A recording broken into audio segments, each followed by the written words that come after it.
ತುಳಸಿ ಅವರೇ ಹೊರಟ್ರಾ? ಹಾಂ ಮಾಧವ್ ಅವರೇ, ನೀವೇನೋ ಕೆಲಸ ಮಾಡ್ತಾ ಇದ್ರಿ, ಅದಕ್ಕೆ ಹೇಳ್ದೆ ಹೊರಟ್ಬಿಟ್ಟೆ. ಏನಾದರೂ ಕೆಲಸ ಇತ್ತಾ? ಇಲ್ಲ, ನಾನಾಗಲೇ ಕಿಚನಿಗೆ ಬಂದೆ, ನೀವು ಬ್ಯುಸಿ ಇದ್ರಿ. ಓ, ಏನಾದರೂ ಹೇಳಬೇಕಾಗಿತ್ತಾ? ಹೇಳೋಕ್ಕೇನೋ ಇದೆ, ಅದು ಹೇಗೇನು ಗೊತ್ತಾಗ್ತಿಲ್ಲ. ಏನಾದರೂ ಅಂದ್ರ ಮಾಧವ್ ಅವರೇ? ಹಾಂ, ಏನಿಲ್ಲ. ಇವತ್ತು ಅಕ್ಕಿ ರೊಟ್ಟಿಗೆ ನೀವು ಕಡಲೆಕಾಯಿ ಚಟ್ನಿ ಮಾಡಿದ್ರಲ್ಲ, ತುಂಬ ಚೆನ್ನಾಗಿತ್ತು. ಮ್ಯಾಗಿ ಹತ್ರ ಹೇಳಿದೆ ರೆಗ್ಯುಲರಾಗಿ ಅದನ್ನೇ ಮಾಡಿಸಿ ಅಂತ, ಅದನ್ನೇ ನಿಮ್ಮ ಹತ್ರ ಹೇಳೋಣ ಅಂತ ಬಂದೆ. ಓಹ್ ಹೌದಾ? ಕೆಂಮೆಣಸಿನ್ಕಾಯಿ ಹಾಕಿದ್ರೆ ಇನ್ನೂ ಚೆನ್ನಾಗಿರುತ್ತೆ. ಒಂದು ಸಣ್ಣ ಬೆಳ್ಳುಳ್ಳಿನ ರುಬ್ಬಾಕಿ ಕೊನೆಗೆ ಚಟ್ನಿಗೆ ಸಣ್ಣದಾಗಿ ಈರುಳ್ಳಿ ಹೆಚ್ಚಾಕಿದ್ರೆ ವಿಶೇಷವಾದ ರುಚಿ ಬರುತ್ತೆ ನೋಡಿ. ಈ ಥರದ ಸೀಕ್ರೆಟ್ಸ್ ಎಲ್ಲ ನಿಮಗೆ ಚೆನ್ನಾಗಿ ಗೊತ್ತಿರೋದು. ಮನೆಗೆ ಹೋಗ್ತಾ ಇದ್ದೀರಲ್ಲ, ಹೇಗೆ ಹೋಗ್ತಾ ಇದ್ದೀರಿ? ಆಟೋದಲ್ಲ? ಇಲ್ಲ, ಬಸ್ಸಲ್ಲಿ ಹೋಗ್ತಾ ಇದ್ದೀನಿ. ಇನ್ಮೇಲೆ ದಿನ ಬಸ್ಸಲ್ಲೇ ಓಡಾಡೋಣ ಅಂತ. ಅದೇ ಮ್ಯಾಗಿ ಹೇಳಿದ್ಲು ನೀವು ಬೆಳಿಗ್ಗೆ ಬಸ್ಸಲ್ಲಿ ಬಂದ್ರಿ ಅಂತ. ಬಸ್ ಸ್ಟ್ಯಾಂಡು ಇಲ್ಲಿಂದ ದೂರ ಇದೆ, ನೀವು ಆಟೋಲೇ ಹೋಗಿ ಬಂದು ಮಾಡ್ಬೋದಲ್ವಾ? ಇಲ್ಲ, ಅಂಥದ್ದೇನು ದೂರ ಇಲ್ಲ, ನನಗೂ ಸ್ವಲ್ಪ ನಡ್ದಂಗಾಗತ್ತೆ. ಅದು ಅಲ್ಲದೆ ಇಲ್ಲಿ ಆಟೋ ಸಿಗೋದು ಕಷ್ಟ. ಮೊದಲಾದ್ರೆ ನನಗೆ ದಾರಿ ಗೊತ್ತಾಗ್ತಾ ಇರಲಿಲ್ಲ, ಈಗ ರಸ್ತೆಗಳೆಲ್ಲ ಗೊತ್ತಾಗತ್ತಲ್ಲ, ಅದಕ್ಕೆ ಬಸ್ಸಲ್ಲೇ ಓಡಾಡೋಣ ಅಂತ. ಆದರೂ ತುಂಬ ರಶ್ ಇರುತ್ತೆ, ಕಷ್ಟ ಆಗುತ್ತಲ್ವಾ? ಹಾಗೇನಿಲ್ಲ, ಖಾಲಿ ಇರೋ ಬಸ್ ನೋಡಿ ಹತ್ಕೊಂಡ್ರಾಯ್ತು. ಖರ್ಚು ಕಡಿಮೆ ಆಗತ್ತಲ್ವಾ? ಆಟೋ ಕೊಡೋ ಹಣನ ಮನೆಗೆ ಅದಕ್ಕಾದ್ರೂ ಬಳಸ್ಕೊಂಡ್ರಾಯ್ತು. ಆದರೆ ನಾವು ದುಡಿಯೋದು ನಮ್ಮ ಕುಟುಂಬಕ್ಕೋಸ್ಕರ ಅಷ್ಟೇ ಅಲ್ಲ ಅಲ್ವಾ ತುಳಸಿ ಅವರೇ? ನಮಗೋಸ್ಕರನೂ ಅಲ್ವಾ? ಅಲ್ಲ, ನಿಮ್ಗೆ ಯಾವುದು ಅನುಕೂಲನೋ ಅದ್ರ ಬಗ್ಗೆ ಯೋಚಿಸಿ. ಯಾಕೆ ಖರ್ಚು ಜಾಸ್ತಿ ಅಂತ ಕಷ್ಟಪಟ್ಟು ಬಸ್ಸಲ್ಲಿ ಓಡಾಡ್ತೀರಾ? ಖಂಡಿತ ನನಗೆ ಕಷ್ಟ ಅನ್ಸಲ್ಲ. ದಿನ ಬಸ್ಸಲ್ಲಿ ಓಡಾಡ್ತಾ ಇದ್ರೆ ಎಷ್ಟೋ ಥರದ ಜನ ನೋಡ್ಬೋದು, ಪ್ರತಿದಿನ ಹೊಸ್ತನ್ನು ಕಲಿಬೋದು. ಸರಿ, ನಿಮ್ಗೆ ಅದೇ ಇಷ್ಟ ಅಂದರೆ ನಿಮ್ಮ ಇಷ್ಟ. ಬೆಳಿಗ್ಗೆ ಹೇಗೂ ಬಸ್ಸಲ್ಲಿ ಬಂದಿದ್ದೀರಾ, ಈಗ ನಾನೇ ನಿಮ್ಮನ್ನು ಮನೆಗೆ ಬಿಡ್ತೀನಿ, ಬನ್ನಿ. ಅಯ್ಯೋ ಪರವಾಗಿಲ್ಲ, ನಾನು ಬಸ್ಸಲ್ಲೇ ಹೋಗ್ತೀನಿ, ನಿಮ್ಗೆ ಯಾಕೆ ತೊಂದರೆ? ಅಯ್ಯೋ, ನನಗೇನು ತೊಂದರೆ ಇಲ್ಲ. ನನಗೆ ಮಯೂರ ಹೋಟ್ಲಲ್ಲಿ ಕಾಫಿ ಕುಡಿಬೇಕು ಅನ್ನಿಸ್ತಿದೆ. ಅದು ಹೇಗೂ ನಿಮ್ಮ ಮನೆಗೆ ಹೋಗೋ ದಾರಿಲೇ ಇರೋದಲ್ವಾ? ಅಲ್ಲ, ನಿಮಗೆ ಫಿಲ್ಟರ್ ಕಾಫಿ ಬೇಕು ಅಂದಿದ್ರೆ ನಾನು ಇಲ್ಲೇ ಮಾಡ್ಕೊಡ್ತಿದ್ದೆ. ನಮ್ಮ ಕೆಫೆಲಿ ಕಾಫಿ ಕುಡಿದ್ರೆ ಅದು ಬೇರೆ ಥರ ಫೀಲ್ ಕೊಡೋದಿಲ್ಲ. ಆ್ಯಂಬಿಯನ್ಸ್ ಬದಲಾದರೆ ಅದು ರುಚಿನೂ ಬೇರೆ ಥರ ಇರುತ್ತೆ. ಕೆಫೆಯಲ್ಲಿ ಓನರ್ ಆಗಿ ಕಾಫಿ ಕುಡಿಯೋದಕ್ಕಿಂತ ಯಾವುದಾದ್ರೂ ಚಿಕ್ಕ ಹೋಟ್ಲಲ್ಲಿ ಕಾಫಿ ಕುಡಿಯೋದು ಅದ್ರ ರುಚಿನೇ ಬೇರೆ ಥರ ಇರುತ್ತೆ.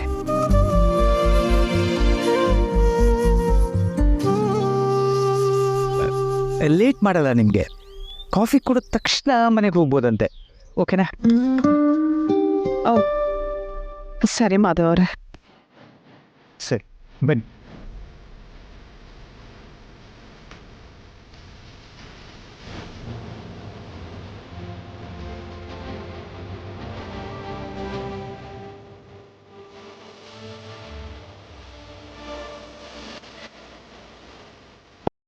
ದೇವಸ್ಥಾನದಲ್ಲಂತೂ ಹೇಳೋಕ್ಕಾಗಲಿಲ್ಲ, ಈಗಲಾದರೂ ಹೇಳಲೇಬೇಕು.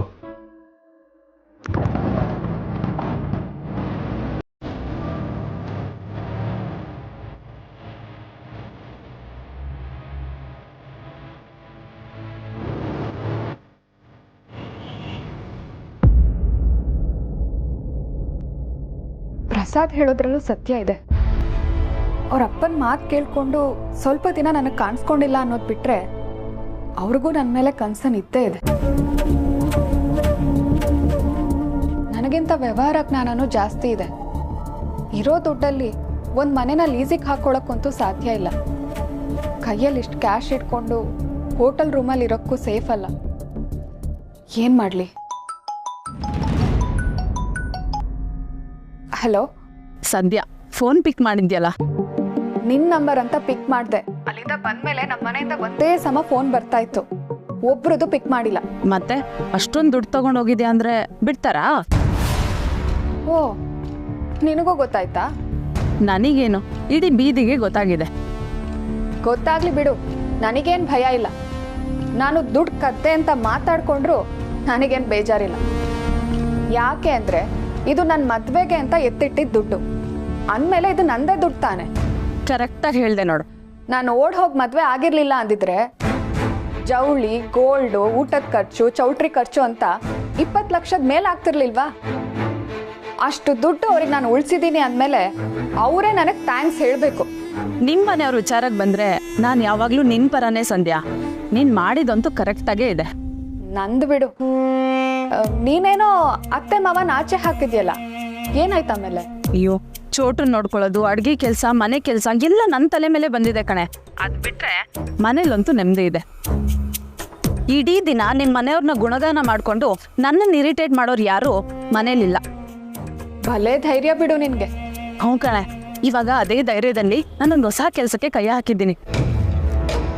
ಮನೇಲಿ ಕುತ್ಕೊಂಡು ಮಾಡೋ ನೆಟ್ವರ್ಕ್ ಮಾರ್ಕೆಟಿಂಗ್ ಕೆಲಸ. ಅದು ಒಂದಷ್ಟು ಒಳ್ಳೆ ಕ್ವಾಲಿಟಿ ಬ್ಯೂಟಿ ಪ್ರಾಡಕ್ಟ್ಸ್ನ ಸೇಲ್ ಮಾಡಬೇಕು.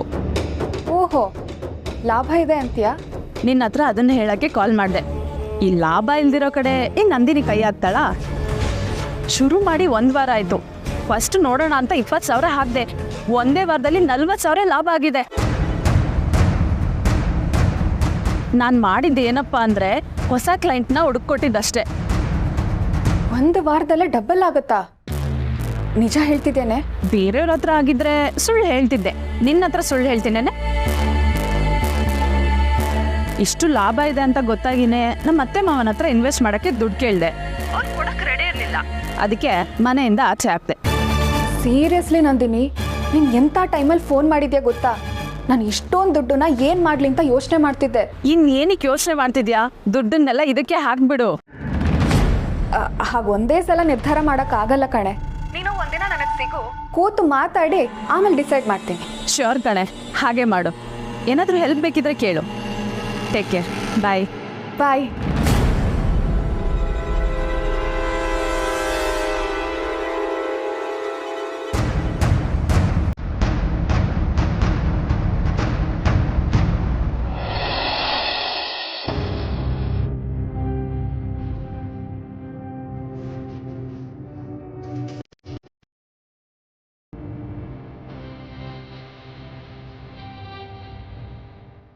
ಎಲ್ಲಿ ಹೋದರೂ ಜನ ನಿಮ್ಮನ್ನು ಮಾತಾಡ್ಸೋರು, ಫೋಟೋ ತೆಗೆಸ್ಕೊಡೋರು. ಆದರೆ ಇವತ್ತು ಯಾಕೋ ಎಲ್ಲರೂ ದೂರ ನಿಂತ್ಕೊಂಡೇ ಮಾತಾಡ್ತಾ ಇದ್ದಾರಲ್ವಾ? ನನಗೂ ಅದೇ ಗೊತ್ತಾಗ್ತಿಲ್ಲ ತುಳಸಿ ಅವರೇ. ಏನೋ ಮಾತಾಡೋದಕ್ಕೆ ಹಿಂಜರಿಕೆ ಅನಿಸುತ್ತೆ. ಬಿಡಿ, 2 ಕಾಫಿ, ಸಕ್ಕರೆ ಕಮ್ಮಿ. ನೀವೇನಾದರೂ ತಿಂತೀರಾ? ಬೇಡ ಮಾಧವ. ತುಳಸಿಯವರೇ, ಕ್ಷಮಿಸಿ, ನಿಮಗೆ ತೊಂದರೆ ಕೊಡ್ತಾ ಇದ್ದೀನಿ. ಬೆಳಿಗ್ಗೆನೂ ನಿಮ್ಮ ಹತ್ರ ಮಾತಾಡಬೇಕು ಅಂತ ನಾನು ದೇವಸ್ಥಾನಕ್ಕೆ ಕರೆದೆ, ಆದರೆ ಮಾತಾಡೋದಕ್ಕಾಗಲಿಲ್ಲ. ಅದಕ್ಕೆ ಇಲ್ಲಿ. ಅದು ಯಾಕೆ ಮುಜುಗರ ಪಟ್ಕೋತೀರಾ ಮಾಧವ್ ಅವರೇ?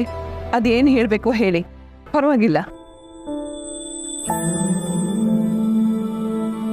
ಧೈರ್ಯ ಮಾಡಿ ಕರ್ಕೊಂಡ್ಬಂದಿದ್ದೀನಿ. ಎಷ್ಟು ದಿನ ಹೀಗೆ ಮನಸ್ಸಲ್ಲಿಟ್ಕೊಂಡಿರೋದು.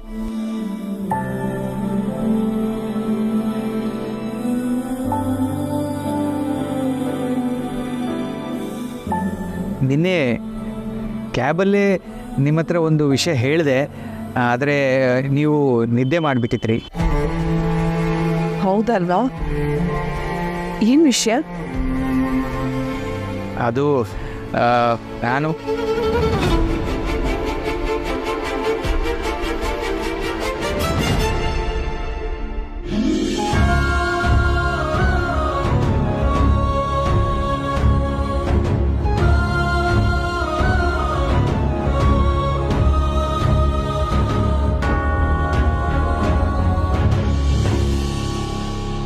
ನಾಲ್ಕು ಗಂಟೆಗೆ ಫಿಸಿಕಲ್ ಆಗಿ ಮೀಟಿಂಗ್ ಅಟೆಂಡ್ ಆಗೋದು ಕಷ್ಟ.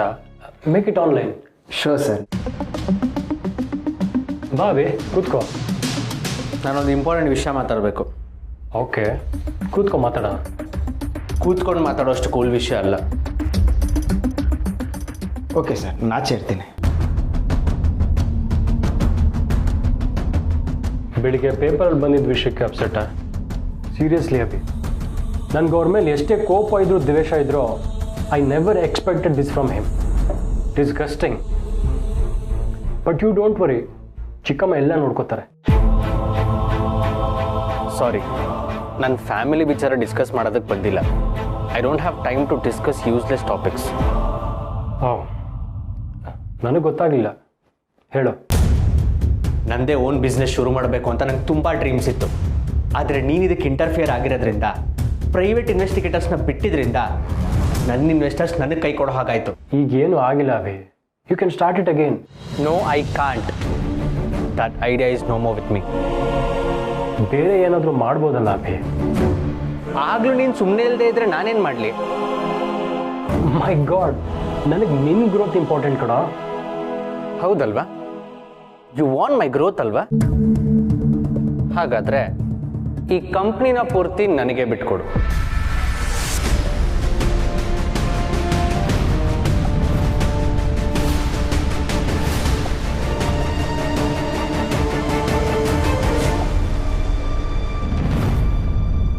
ಆದಷ್ಟು ಬೇಗ ನಂದಿನಿ ಹತ್ರ ಮಾತಾಡಿ ಸ್ವಲ್ಪ ದುಡ್ಡನ್ನ ಇನ್ವೆಸ್ಟ್ ಮಾಡಬೇಕು. ಹೇಗೂ ಡಬಲ್ ಲಾಭ ಅಂತಿದ್ಲು. ಬರೋ ದುಡ್ಡಲ್ಲಿ ಡೌನ್ ಪೇಮೆಂಟ್ ಮಾಡೋ ಅಷ್ಟು ಸಂಪಾದನೆ ಮಾಡಿಕೊಂಡು ಸ್ವಲ್ಪ ಕಮ್ಮಿ ರೇಟ್ಗೆ ಫ್ಲ್ಯಾಟ್ ತಗೋಬೇಕು. ಸಾಕಾಗ್ತಿಲ್ಲ ಅಂದರೆ ಅಮ್ಮನ ಹತ್ರ ಕಣ್ಣೀರು ಹಾಕಿ ನಾಟಕ ಮಾಡೋದು, ಇಲ್ಲ ಲೋನ್ ಹೇಗಾದರೂ ಸಿಗುತ್ತಾ ಅಂತ ಯೋಚಿಸ್ಬೇಕು. ಹೇಗಾದರೂ ಆ ಜುಗ್ಗ ಮಾವನ ಗೋಳು ಇಲ್ಲದೆ ಇದ್ರೆ ಅಷ್ಟೇ ಸಾಕು.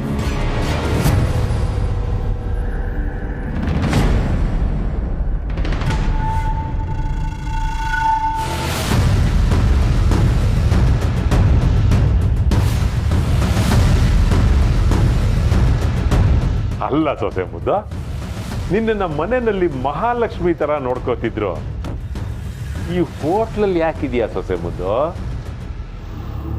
ಒಂದು ನಿಮಿಷ ಮಾವ.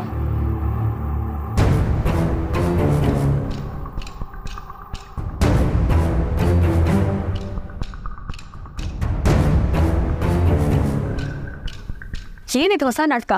ನಾವಿಲ್ಲಿದ್ದೀವಿ ಅಂತ ಯಾರಿಗೂ ಹೇಳ್ಬೇಡಿ ಅಂತ ಹೇಳಿದೆ ತಾನೆ. ಸ್ವಲ್ಪ ಕೆಲಸ ಇದೆ ಅಂತ ಕೋರ್ಟ್ ಹತ್ರ ಹೋಗಿದ್ದೆ. ತುಂಬ ಸಲ ಕಾಲ್ ಮಾಡಿದ್ದಾರೆ, ನಾನು ರಿಸೀವ್ ಮಾಡಿಲ್ಲ ಅಂತೇಳಿ ಅವರೇ ಕೋರ್ಟ್ ಹತ್ರ ಬಂದಿದ್ದಾರೆ. ಎಷ್ಟು ಹೇಳಿದ್ರು ಕೇಳ್ದೇನೆ ಜೊತೆಲೇ ಬಂದರು. ನಿನ್ನ ಹತ್ರ ಮಾತಾಡಿ ಮನೆ ಕರ್ಕೊಂಡು ಹೋಗೋಣ ಅಂದ್ಕೊಂಡಿದ್ದಾರೆ.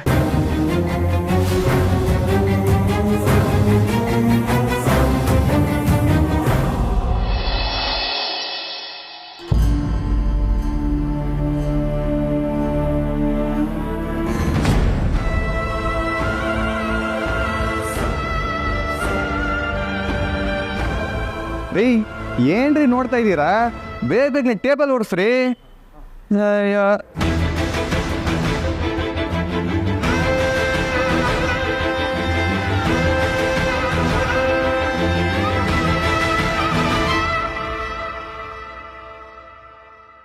ಹೇಳಿ ಮಾಧವ್ ಅವರೇ.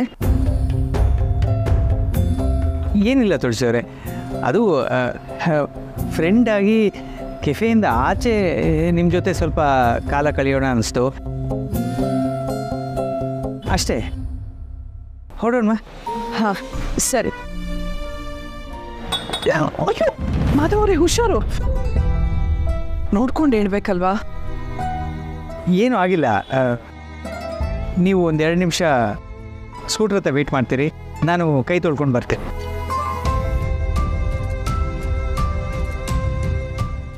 ಮಾಧವ್ ಅವರೇ, 2 ಮಿನಿಟ್ಸ್ ನೀವು ಸ್ಕೂಟ್ರ್ ಹತ್ತಿರ ಬಂದುಬಿಡ್ತೀನಿ ನಾನು.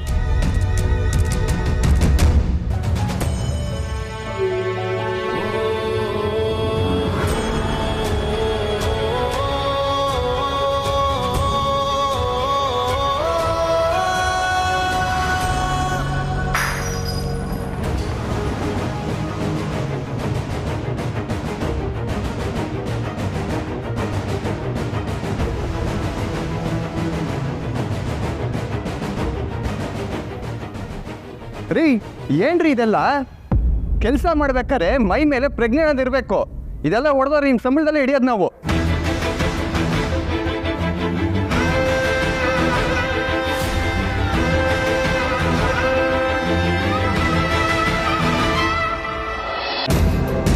ವಯಸ್ಸಾದ್ಮೇಲೆ ಕೆಲಸ ಮಾಡೋಕ್ಕಾಗಿಲ್ಲ ಅಂದರೆ ಮನೇಲಿ ಇರಬೇಕು. ಇಲ್ಲಿಗೆ ಬಂದು ಯಾಕ್ರಿ ಹಿಂಗೆ ಮಾಡ್ತೀರಾ? ಯಾಕ್ರಿ ಹಾಗೆ ರೇಗಾಡ್ತೀರಾ? ವಯಸ್ಸಾದವ್ರ ಹತ್ರ ಹೇಗೆ ಮಾತಾಡಬೇಕು ಅಂತ ಗೊತ್ತಾಗಲ್ವಾ? ಮನೇಲಿ ಕೂರೋ ಅನುಕೂಲ ಇದ್ದಿದ್ರೆ ಇವ್ರು ಇಲ್ಲಿಗೆ ಬರ್ತಾ ಇರಲಿಲ್ಲ. ಸ್ವಲ್ಪ ಗೌರವ ಕೊಟ್ಟು ಮಾತಾಡಿ. ಅಲ್ಲ, ಇವರು ನನಗೆ ತುಂಬ ಬೇಕಾದವರು. ಇವರು ಅಂತಲ್ಲ, ಕಷ್ಟ ಅಂತ ಕೆಲ್ಸಕ್ಕೆ ಬಂದಿರೋರ ಮೇಲೆ ಯಾರ ಮೇಲೂ ಹೀಗೆ ರೇಗಾಡಬೇಡಿ. ಇದು ನನ್ನ request. I am very sorry sir, ನನಗೆ ಗೊತ್ತಿರಲಿಲ್ಲ.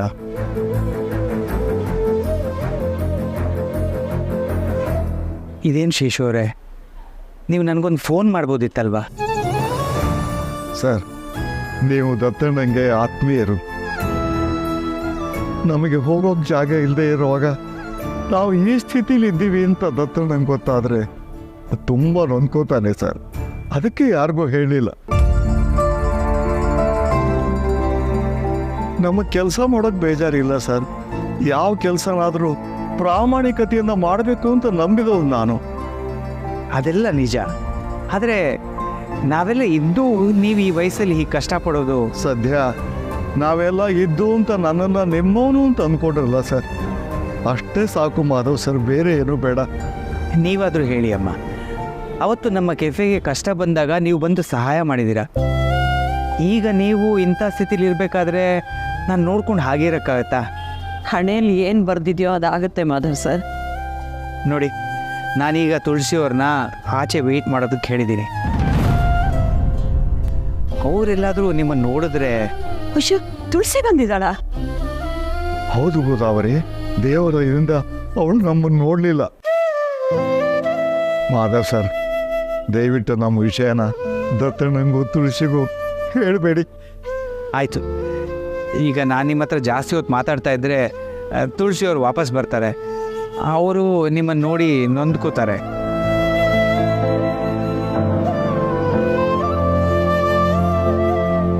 ನನಗೆ ಒಂದು ದಿನ ಕಾಲಾವಕಾಶ ಕೊಡಿ, ನಾನು ಏನಾದರೂ ವ್ಯವಸ್ಥೆ ಮಾಡ್ತೀನಿ. ಏನು ಬೇಡ ಸರ್, ನಿಮ್ಮ ವಿಶ್ವಾಸ ಸಾಕು.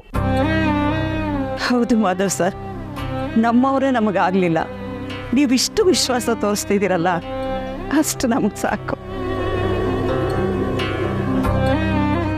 ಕಷ್ಟ ಆದರೂ ಇಲ್ಲಿ ಯಾರು ಹಂಗಿಲ್ದೆ ಆರಾಮಾಗಿದ್ದೀವಿ.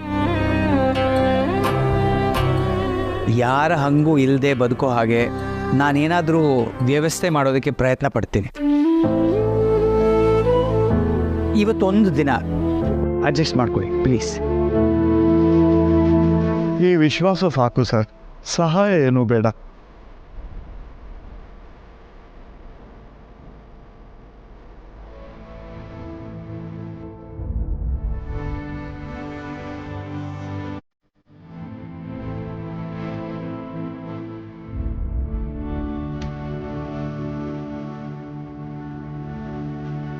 ಇದ್ರಲ್ಲಿ ನಂದು ನಿಂದು ಅಂತ ಏನಿದೆ ಅಭಿ, ಎಲ್ಲ ನಮ್ದೇ ಅಲ್ವಾ?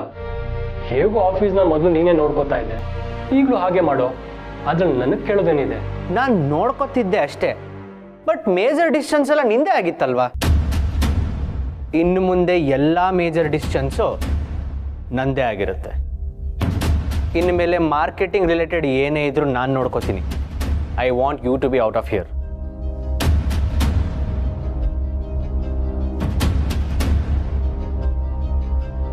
ಚಿಕ್ಕಮ್ಮ ಮತ್ತು ನೀನು ಸೇರಿ ನಮ್ಮ ಮೇನ್ ಆಫೀಸ್ನ ನೋಡ್ಕೋತಿದ್ರಲ್ಲ, ನೀನು ಅದನ್ನೇ ಕಂಟಿನ್ಯೂ ಮಾಡು. ಅವ್ರು ವಾಟ್ ಯು ವಾಂಟ್, ಬಟ್ ನನ್ನ ಕೆಲಸದಲ್ಲಿ ನೀನು ಇಂಟರ್ಫಿಯರ್ ಆಗೋದು ನನಗಿಷ್ಟ ಇಲ್ಲ. ಅಭಿ, ನೀನು ಚಿಕ್ಕವನಿದ್ದಾಗ ನಿಂಗೆ ಸರಿಯಾಗಿ ನಡೆಯೋಕ್ಕೆ ಬರ್ತಿರ್ಲಿಲ್ಲ. ತಪ್ಪು ಹೆಜ್ಜೆ ಹಾಕಿದ್ರು ಯಾರು ಹಿಡ್ಕೋಬಾರ್ದು ಅನ್ನೋ ಹಠ ನಿನಗೆ. ಆದರೆ ನೀನು ಎಲ್ಲಿ ಬಿದೋಗ್ತೀಯ ಅನ್ನೋ ಭಯ ನಮಗೆ. ಆಗ ನೀನು ಗೊತ್ತಾಗದೆ ಹಾಗೆ ನಿನ್ನ ಹಿಂದೆನೇ ನಾನು ಬರ್ತಿದ್ದೆ.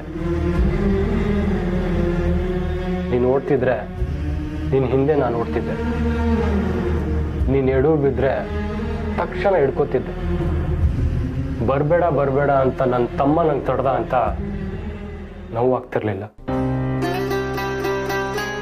ಅವ್ನು ಬೀಳೋದನ್ನ ನಾನು ತಡೆದ್ನಲ್ಲ ಅಂತ ಖುಷಿ ಆಗ್ತಿತ್ತು.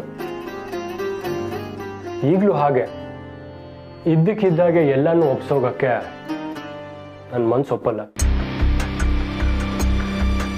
ನಿನ್ನ ಬಿಸ್ನೆಸ್ ಶುರು ಮಾಡಿದಾಗ ನನ್ನ ಸಪೋರ್ಟು ಯಾವಾಗಲೂ ನಿನ್ಗಿರುತ್ತೆ ಅಂತ ಪ್ರಾಮಿಸ್ ಮಾಡಿದ್ನಲ್ಲ, ಈಗ ಇದನ್ನ ಬಿಟ್ಕೊಡೋದೇ ನನ್ನ ಸಪೋರ್ಟ್ ಆಗಿದ್ರೆ ನಾನು ಅದು ಮಾಡ್ತೀನಿ. ಎಂಡ್ ಆಫ್ ದ ಡೇ ನನಗೆ ನಿನ್ನ ಖುಷಿ ಮುಖ್ಯ ಅಷ್ಟೆ.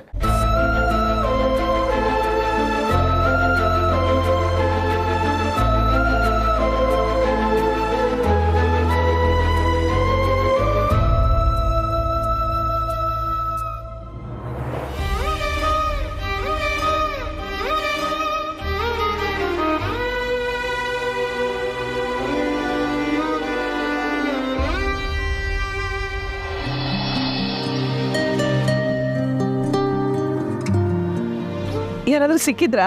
ಫೋಟೋ ಕೇಳ್ತಾ ಇದ್ರಾ? ತಡ ಆಯ್ತಲ್ಲ. ಅದು ಇಲ್ಲ, ಯಾರೋ ಪರಿಚಯದವ್ರು ಸಿಕ್ಕಿದ್ರು. ಹೊರಡೋಣವಾ? ಮಾವ ಕಾಯ್ತಾ ಇರ್ತಾರೆ. ಸರಿ.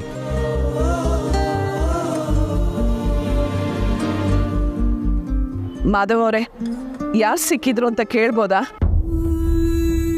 ಯಾಕೆ ತುಳಸಿ ಅವರೇ? ಏನೂ ಇಲ್ಲ, ನೀವು ಯಾಕೋ ಬೇಜಾರಲ್ಲಿದ್ದೀರಾ ಅಂತ ಅನ್ನಿಸ್ತು, ಅದಕ್ಕೆ ಕೇಳಿದೆ. ಏನು ಸಮಸ್ಯೆ ಇಲ್ಲ ತಾನೆ? ಹಾಗೇನಿಲ್ಲ ತುಳಸಿ ಅವರೇ.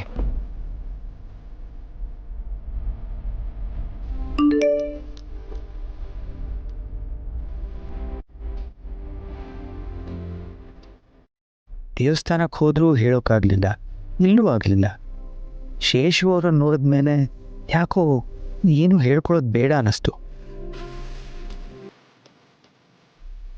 ಆದರೆ ಅವರನ್ನು ನೋಡಿ ನನ್ನ ಮನಸ್ಸಿಗೆ ನೋವಾಗಿದ್ದನ್ನು ನೀವು ಹೇಗೆ ಪತ್ತೆ ಮಾಡಿಬಿಟ್ರಲ್ಲ.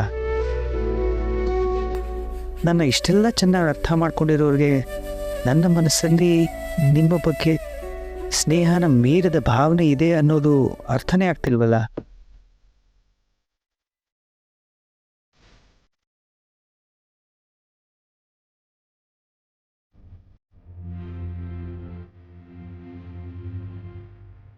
ನನ್ನ ಇಷ್ಟು ಚೆನ್ನಾಗಿ ಅರ್ಥ ಮಾಡ್ಕೊಂಡಿರೋರು ನನ್ನ ಮನಸ್ಸಲ್ಲಿರೋ ಭಾವನೆನ ಹೇಳ್ಕೊಂಡಾಗಲೂ ತಪ್ಪು ತಿಳ್ಕೊಳ್ಳದೆ ನನ್ನ ಅರ್ಥ ಮಾಡಿಕೊಂಡ್ರೆ ಅಷ್ಟೇ ಸಾಕು.